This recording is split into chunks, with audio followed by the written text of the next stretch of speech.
Right, we're talking Europe next. The English clubs are in a decent position in terms of Europe's two competitions, the Champions League and the Europa League. Joel, what do you think? Is there another English club's name on the Champions League trophy again this term? Well, yes, I think an English team can win the Champions League, but is it due to the winter break? I don't know. Now, here's my theory. Right. You have the winter break, which I think is fantastic, but I was looking at the games coming up to the winter break. So, for example, you would have had Man City, for example. They haven't played during the course of the winter, which is great. They've got one game, which is 3 days before Real Madrid. Yes. Now, I've played football at a very high Sunday League level, as you guys know. It doesn't matter. I was your biggest fan. Thank you very much. It doesn't matter how fit you are. You lose a bit of it when you lose that match fitness. Yeah. And Pep's he's gonna play his full side, but do you want to play a full side 3 days before Man United? Yeah. Or do you then want to play a rotated side where you've got players who haven't played for 3 weeks now, and then you play Real Madrid? Yeah. It's all about match fitness. Do you see what I mean? So I'm happy for the break. I just don't like the way it's scheduled 3 days before Real Madrid. But if you're talking about an English team, you've got to start with Liverpool, because they are the best. Like so far ahead of any other English team that they're almost in a division of their own. Yeah.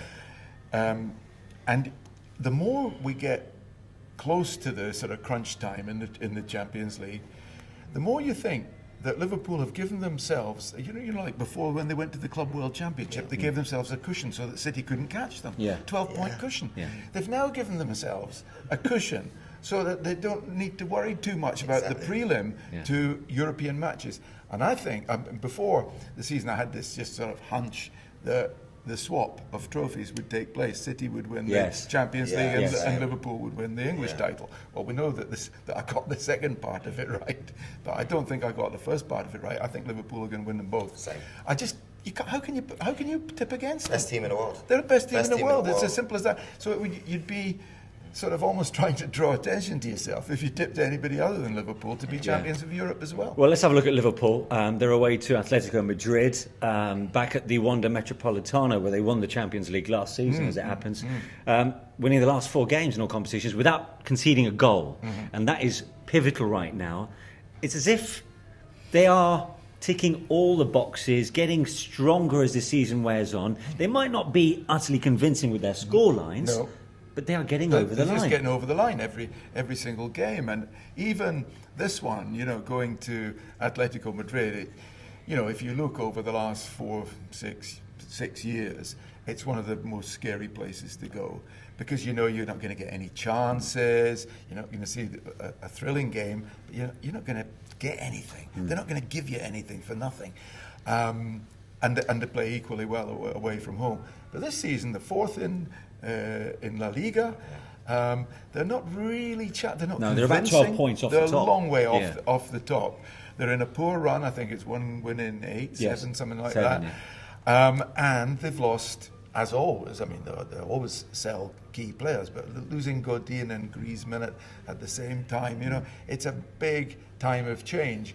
And I think Liverpool are playing Atletico at a good time, and I think they'll beat. I think they'll beat them. But funnily enough, I think this will be one of the harder games that Liverpool play. Yes. Because I think Diego Simeone, he's just the type of guy to raise his team up when it's difficult. Yes. I think that is the only thing I'm giving him. It's going to be a tough game, and the reason why I say that is because I've seen Liverpool coast in last year's Champions League. There were some times in the knockout stages where I can't remember who it was Shout or someone. It was just easy peasy. What they have done is did lose to Napoli already this season. Yeah. And I suppose in Atletico Madrid, there's a team that's not too dissimilar in stature. Yeah. So maybe in Jurgen stature, Klopp's Jurgen Klopp's got his card. His card marked, I should say. For me, this will be the hardest game, because I think it's easier to wake up and face a Real Madrid, because you got to be on top of your game. Yeah. This is probably the other best team in the world, besides Barca. So I think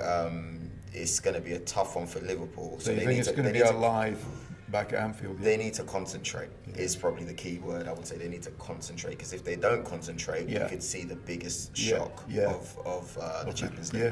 Tottenham against RB Leipzig is also taking place this week. And now this is interesting, because 3 wins out of 3 now under Jose Mourinho, and the belief is clearly now going through the veins over at Spurs. And you're loving this, aren't you, John? Do you know what it is? It's because even as an Arsenal fan, right, here's my confession to you guys at HaytersTV.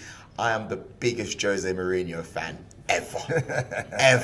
You know, when there were whispers of him going to Arsenal, I was all over it, man. I was ready to put Mourinho 1 on my back. I was all up for it. And I've always known, right, Jerry's laughing at the moment. I've always known for me that he would go there and be a success if things work out with him and the chairman. So as long as him and Levy are good, I think Jose Mourinho is going to be an absolute success. And look, he's got a team that's in transition, but that's what Jose does. He's got them winning. Well, he's lost for the time being his 2 best players. Eriksen's been sold and Kane's injured, and they're still getting results. I think it's the old Jose coming back, I think coming back to London has been good for him personally. And I think when he's feeling right, when he's not moody, it definitely helps his relationship. But you want to see with the some player. mood. You want to see him still be himself. I was worried when he first got to Spurs. I thought he was on too much of a good behaviour. That's why I loved it when he got up and he had a go at the linesman against Man City. You want that Jose you certainly to want be him there. saying, and you were saying before we came on about, I missed this, but he made a comment because his Manchester United finished second in the league with the City. And he made the point that they were might have been the true champions that year. So that's the Mourinho that we want. That's the guy we want. So they've done pretty well, as you quite rightly said, Paddy, without Harry Kane. And the thing is, as well, Son's come in. He's filled the void. He's done brilliantly He always well. does. The only thing, I suppose, or the mark against him, is that he does waste too many chances. Well, you know what? It's true. I mean, and in the killer games, it's gonna be more crucial. But I think at the current moment he's getting away with it, and you're hoping that Jose, puts that killer instinct into his attackers like he did at Inter Milan. Because otherwise, you're right. If you're playing against, a Barca or whatever, you'll probably have one chance. He's great. Yeah, that's true. But he's the one thing I like about him, one of many things I like about him is he's got this fantastic attitude. You don't like seeing players grinning when they miss chances. I hate it actually. But he doesn't exactly grin, but you can see that he's coming to terms with a missed chance and that he's not going to miss the next one, which most strikers say is something that you need to be a top striker. He also, I do think that you shouldn't just measure his contribution, Son's, by goals because of the energy he gives the team and the incredible pace on the counter. It means that actually under Mourinho is 19 games that he's taken charge now in North London. He's won, I think, 4 of them by 3 goals to 2, which is very much unlike Jose's side because he's quite pragmatic. He likes to keep things tight at the back. Has this signalled a shift in his philosophy? No. Have they become the new entertainers, or is he, as you say, still trying to get to grips during this transitional period? Exactly. I mean, that's what I think.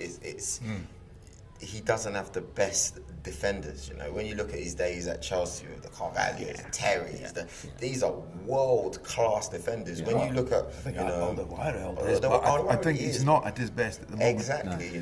Great finish for him to finish yesterday. As I was quickly doing my quick studying before this. But in regards to when you see the own goals, it was sloppy. It's not what we're used to. It's not tight. It wasn't someone marshalling the back.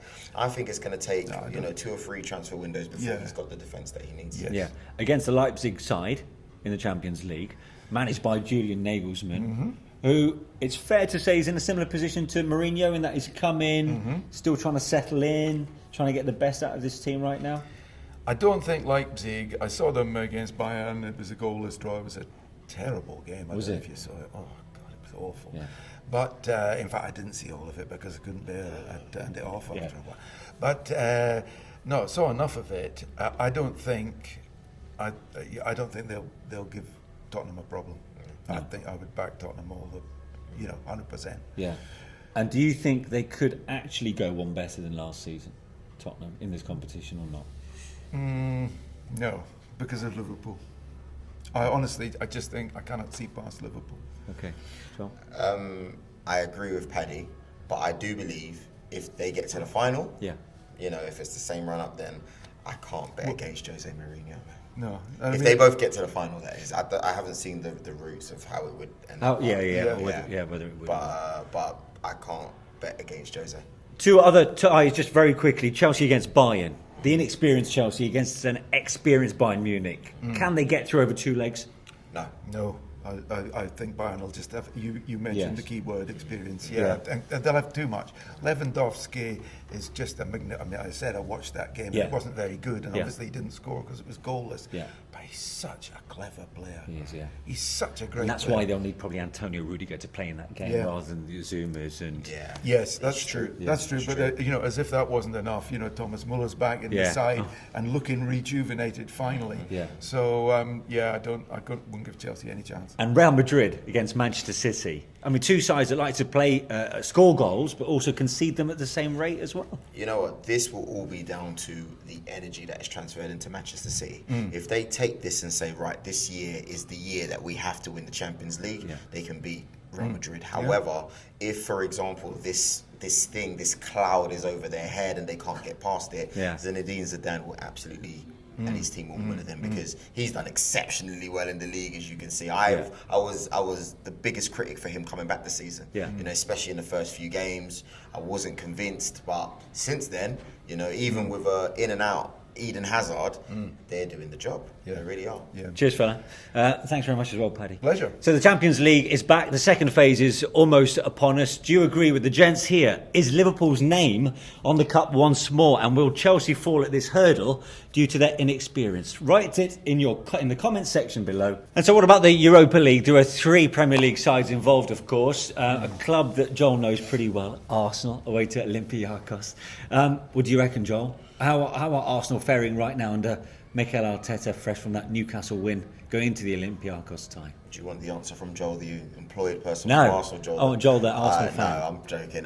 For me, if I'm honest with you, I think he's steadying the ship. Yeah. I think he's doing a really good job. I think the energy that the players are bringing now is completely different, fantastic. That's why they were exhausted after 60 minutes of every game, because they were working. They were actually working. Yeah. I think they were on holiday before that. But now the Dubai break has done us brilliantly, because they're refreshed. They're getting used to the training, and everybody needs a break. I think we're going to finish pretty strongly. I can see us finishing in the top 5 without. Do you? Yes, and I mean it. It was only a second win under Mikel Arteta. Yep. Are we getting a little too carried away by Arsenal, though? Well, or you could say it's 5 games without defeat. There's It's a one of few those draws. funny.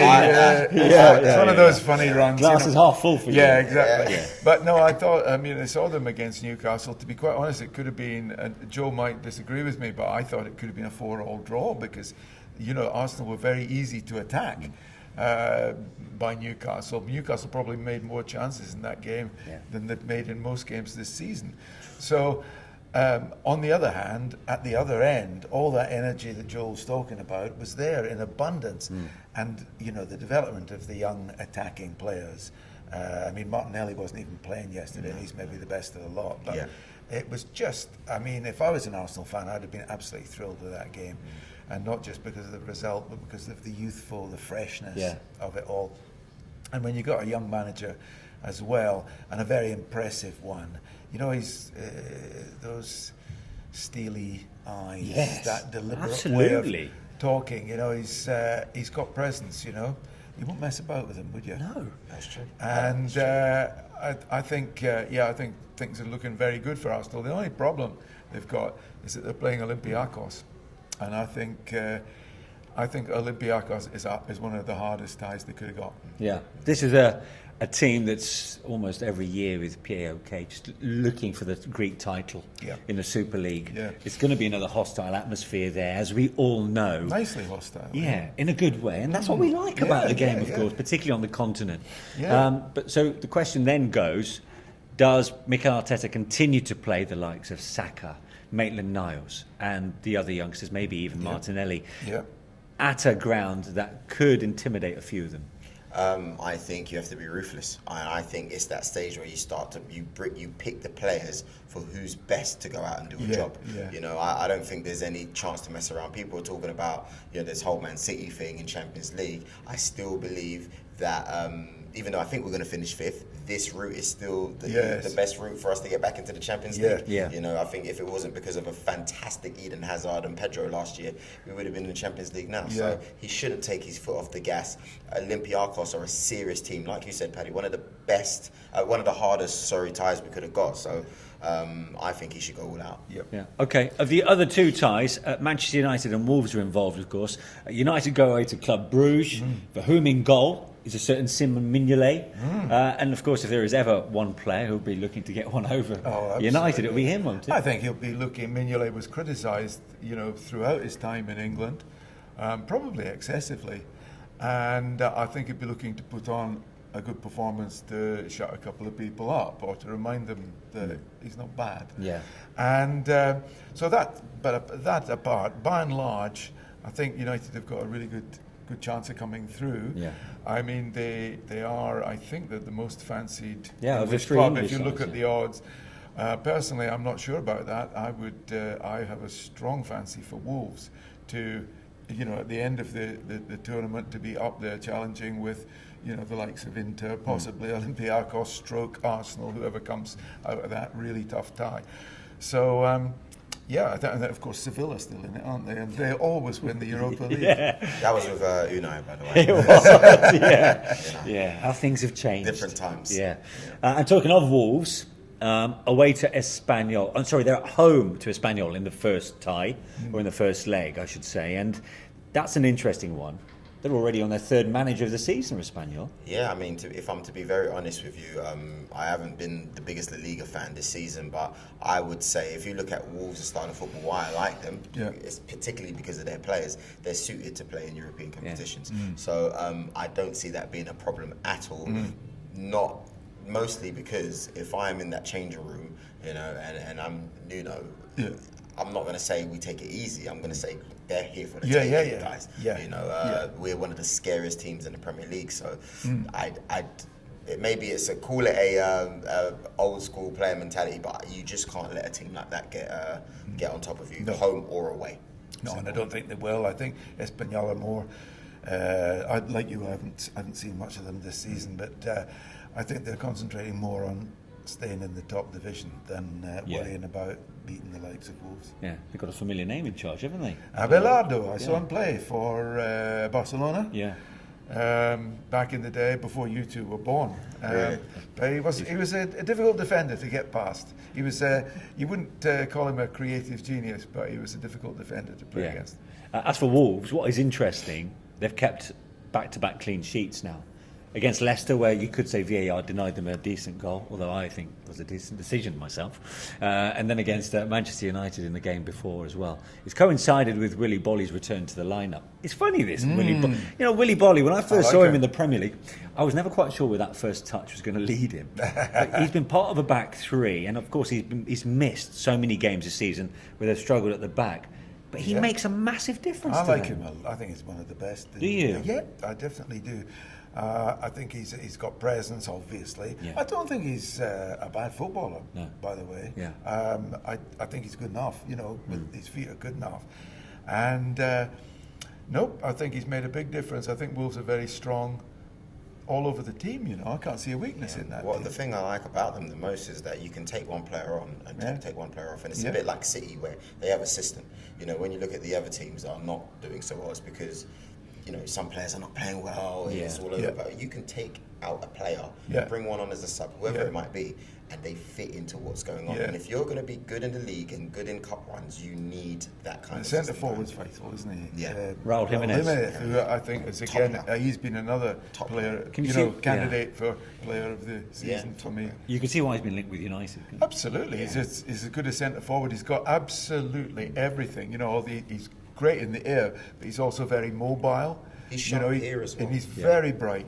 I think he's a marvellous player, and I'm not surprised. I think anybody would look at him, definitely. Of course. But Wolves have got him. Do you think, like Paddy, Wolves could actually go all the way in this competition? I think you shouldn't. You can't put it past them because before I would have said no. Wait, when you look at their record against top teams, they've come out on top. The majority. Exactly. The they can handle the big Yeah. games. They're not fazed by it. Don't get me wrong. Antonio Conte is doing something amazing over there in the Serie A. So that would probably be their toughest opposition if they were to play each other.